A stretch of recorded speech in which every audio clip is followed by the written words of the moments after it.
Grandma is buried in the garden. It had been a week since the mother-in-law went missing. The 4-year-old daughter pointed to a spot in the garden when they visited my in-laws' house and made this claim. Hearing these words, the husband and father-in-law turned pale and began trembling. That's impossible.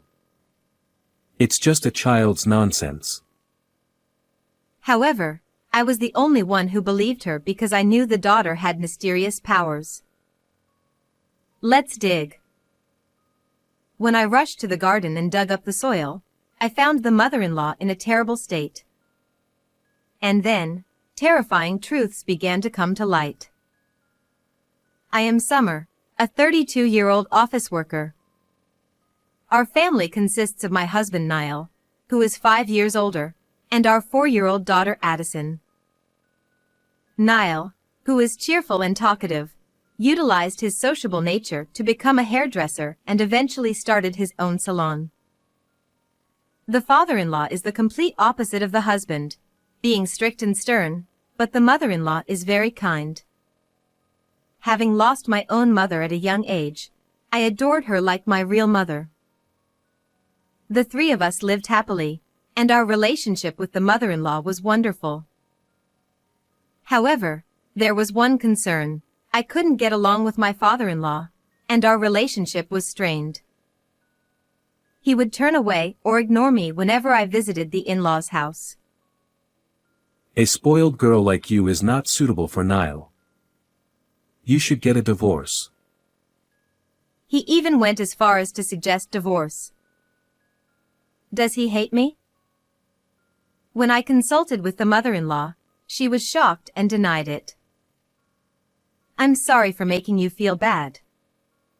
My husband is just unsociable, but he's a kind person at heart. He must have chosen his words poorly. She tried to explain the father-in-law's good points, but I couldn't be convinced because he was cold not only to me but also to the mother-in-law and the husband. He was especially harsh towards Niall, often yelling at him for no reason. Are you okay? That was terrible. My father has never trusted me. Even so, the husband didn't argue back and just bit his lip. The mother-in-law would always step in to mediate between them. It's strange that the biological parent and child get along the worst. Actually, the in-laws were both remarried, and Niall was the father's son, so he wasn't biologically related to the mother. They had moved into the mother-in-law's wealthy family's home. I wish they could get along since family members can suddenly disappear. Having lost my mother at a young age, I always felt frustrated.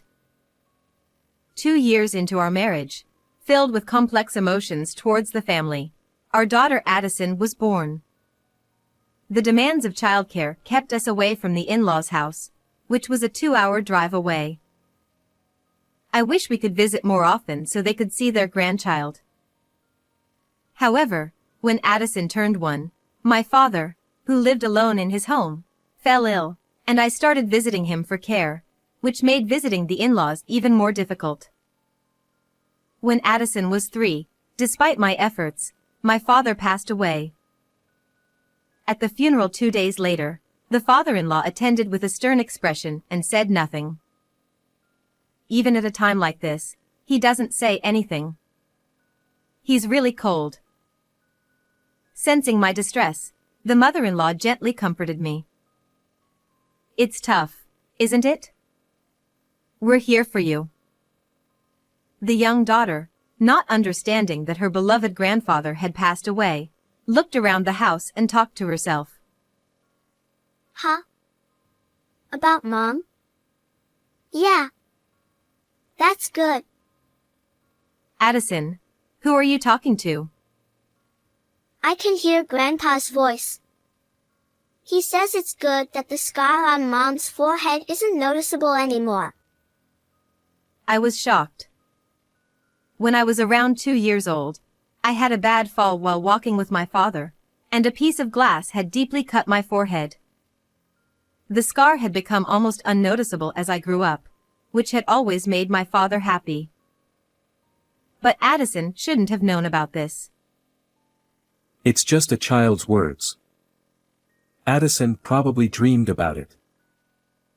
The husband didn't take it seriously, but I was convinced that Addison could see my father's presence.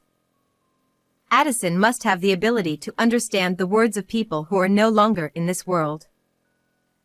Then, about 2 months after the funeral, the mother-in-law came to visit us. "Summer, you have us. Stay strong. And also," she handed me an envelope secretly when Niall wasn't around. "Please take this." Inside the envelope were 3 bundles of $100 bills.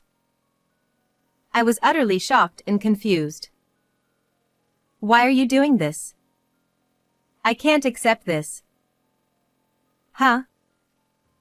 When I tried to return the envelope, the mother-in-law looked puzzled. At that moment, Niall entered the room, and she left without saying anything. When I discussed it with my husband, he turned pale and became worried about his mother. What's going on? We're not in financial trouble. Did she say anything to you? She didn't say anything. I'll ask her directly next time. Don't worry. Niall reassured me, but I couldn't help but worry. I called the mother-in-law's cell phone multiple times, but it never connected. Maybe she's avoiding me because I refused her offer? But I can't just accept money without knowing why. 3 days later, I mustered up the courage to call the mother-in-law to ask. What I heard was shocking. She's gone. What do you mean? She left a typed note saying "Don't look for me" and disappeared 2 days ago. I've been waiting for her to come back. No way.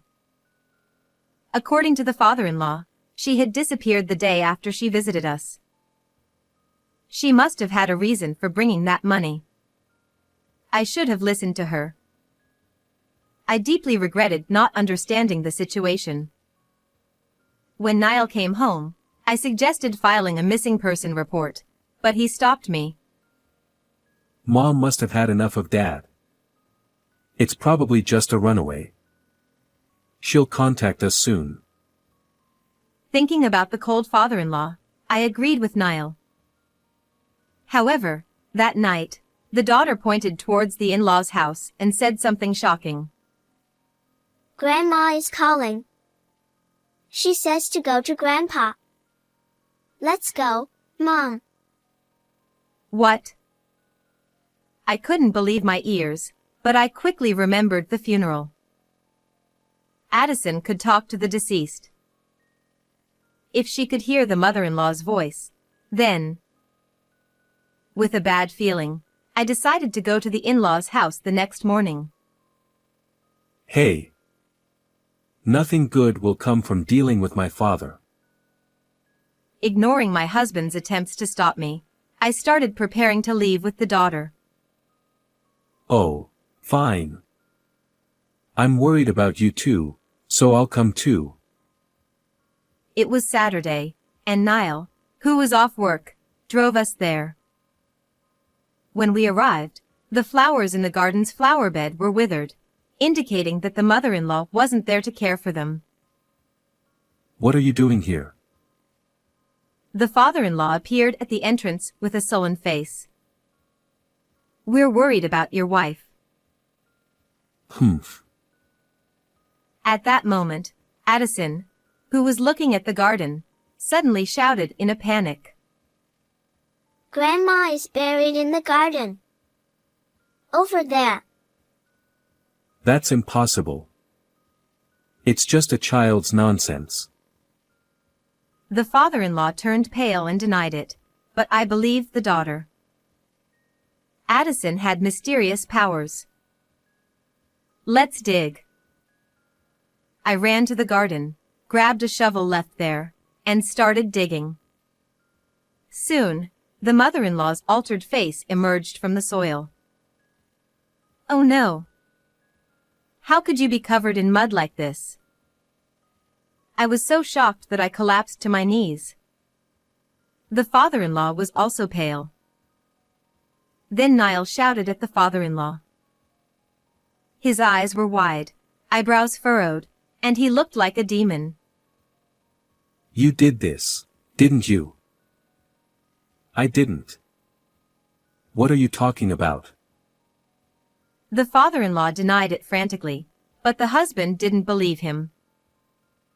You're the only one who could do something like this. You must have snapped and done it during a fight. I would never do such a thing. The two began to argue fiercely, and Niall grabbed the father-in-law by the collar and shoved him.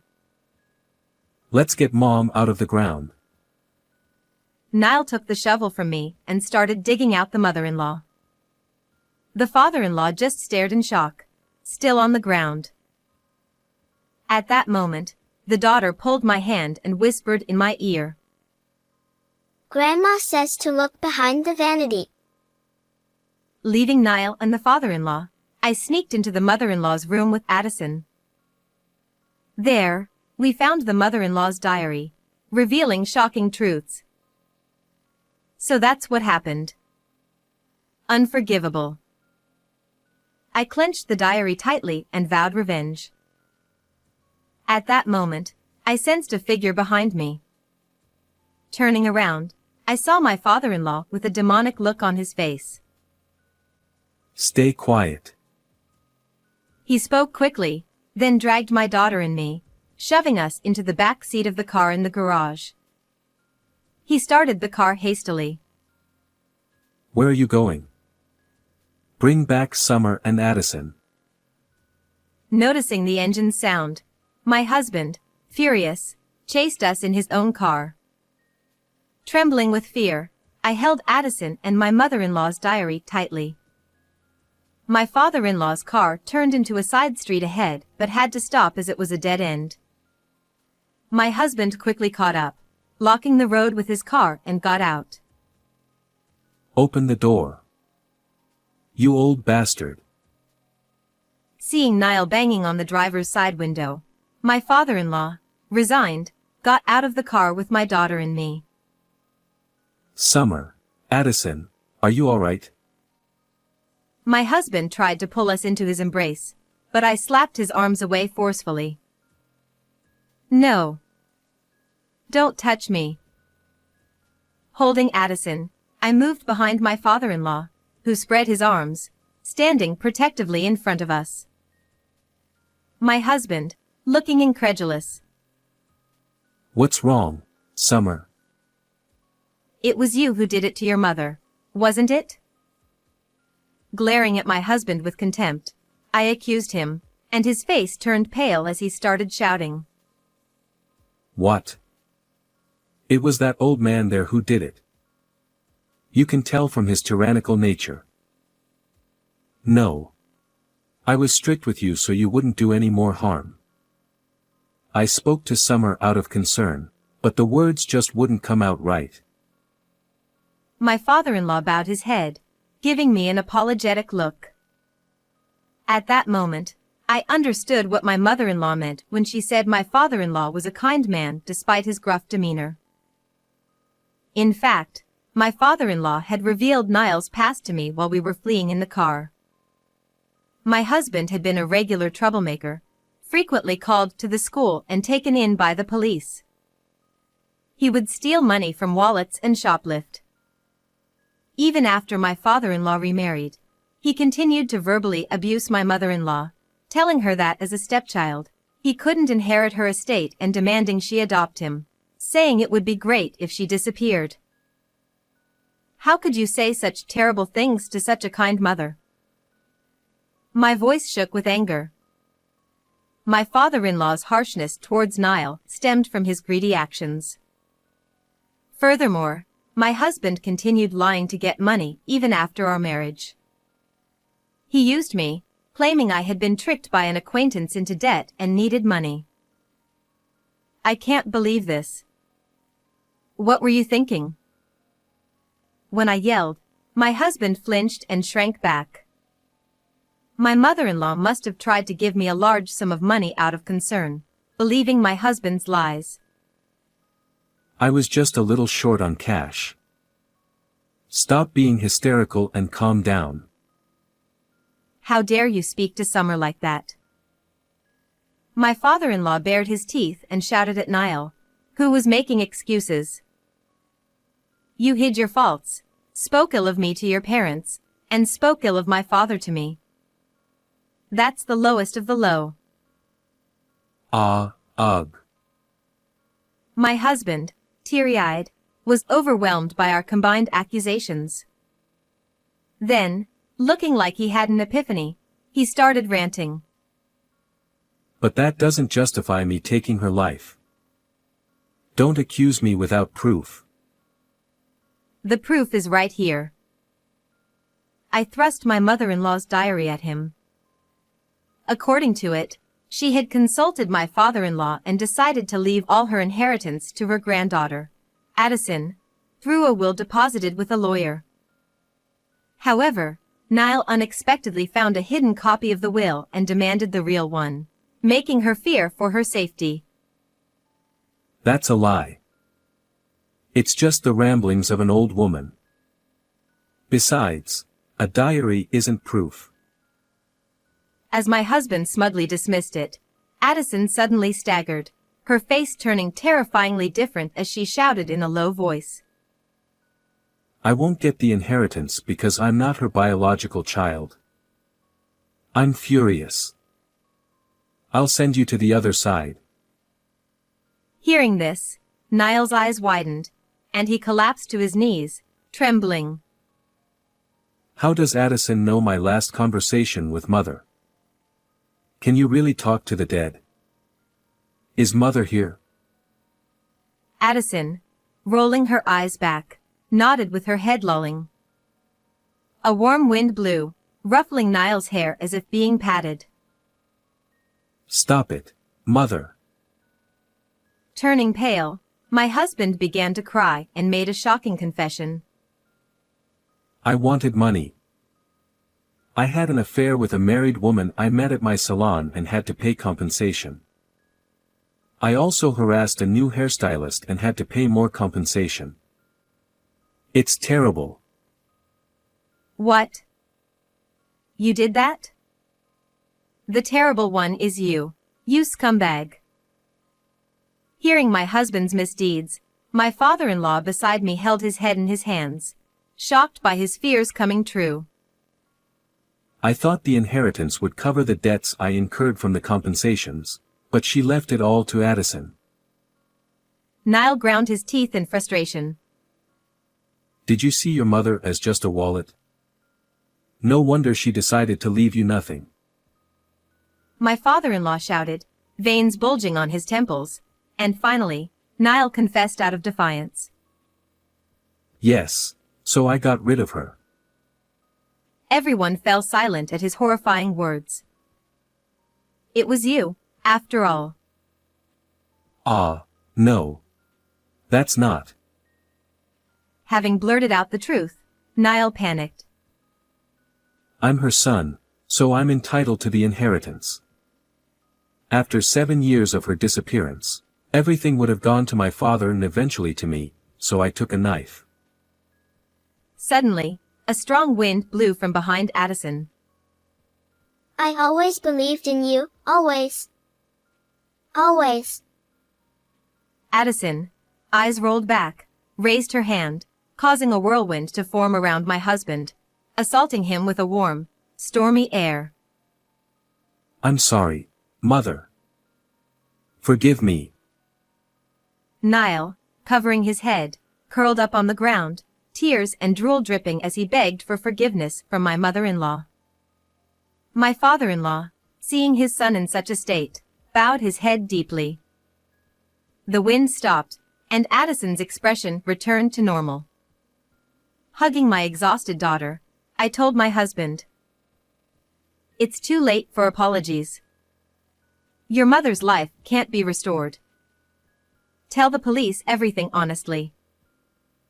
Please, if it gets out that I killed Mother, I'll never get out of prison. Keep it a secret. We're husband and wife. Your mother was more like a real parent to me than you ever were. I will never forgive you. When I coldly declared this, his shoulders slumped. Later, I submitted the recorded conversation with my husband to the police as evidence. He was found guilty and imprisoned.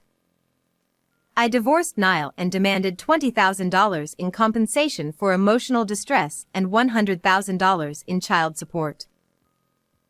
Even if he gets out, he'll face a lonely life of paying off his debts.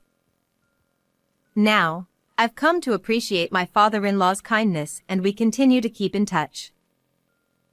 My mother-in-law's inheritance, as stated in her will be kept for my daughter's future. As Addison grows, her mysterious powers are fading, and that's fine by me. For my daughter's bright future, I plan to live positively and happily. How did you like this story? Please subscribe to my channel. See you in the next video.